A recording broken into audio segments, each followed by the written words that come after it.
Well, hard to believe that's coming up Saturday. Good times, good times. It is colder out there tonight than it was this time last night, thanks to the cold front that is still trudging through southeast Georgia, and you can see a little bit of a shimmy to the camera occasionally, 50 degrees with a breeze, and we're looking at somewhere in the low to mid 30s to start today tomorrow. So this time without all the rain and wind and thunder that you heard to start today. So you're seeing 40s starting to take over, not far from some upper 30s already in some of our northern spots, but only a couple of 50-plus numbers left hanging around on the board. Again, the winds have been gusting still, averaging 20 to occasionally 25 miles per hour out there, and that may continue off and on as we go through at least the early part of the overnight. Now, the dew point map, again, you can pick out a cold front easily with that. You can see the light green still left over in southeast Georgia.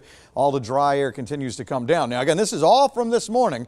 2, 3, 3.5 inches of rain. So the rivers, Milledgeville, we'll just use as an example, by Saturday will crest somewhere looking like around 18 feet, which is right at minor flood stage. So if you're live in some of these areas, Flint, Oconee, as we go through the next couple of days, they're going to be coming up because not just the rain we had here, but stuff to the north as well. Radar shot is all quiet now, and it will remain that way as we go through the next couple of days. Anyway, so let's take a look at future view and see what's up. Goes back to boring.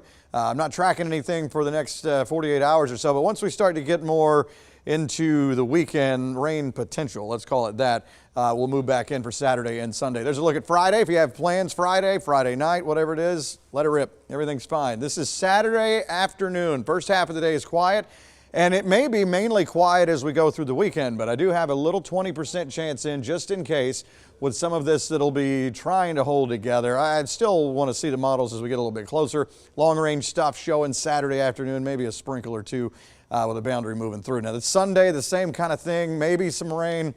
Again, I'm calling it maybe rain at this point because the models have been kind of going back and forth on that same thing as we get into Monday, Tuesday of next week. So when the 7-day comes up, you'll see some placeholders there, like a little 10% shot, just in case, and we may be kind of working with that as we get a little closer. So 30-something in the morning, and then tomorrow afternoon, somewhere mid to upper 50s. So December comes in doing what you think it would, and this takes us into Friday with more 30s in the morning. After this, though, we start to climb back up. There's mid 60s. We go into Saturday morning, and we're looking at 40s, and then Saturday, this will take us into early afternoon, and we're already seeing some 70s. Matter of fact, I have it at the low 70s, I think is what I have. Yeah, we may end up bumping that number up a little bit. So it gets kind of iffy with the rain chances and the temperatures Sunday and beyond, but it won't be as cold. I do think that is the truth.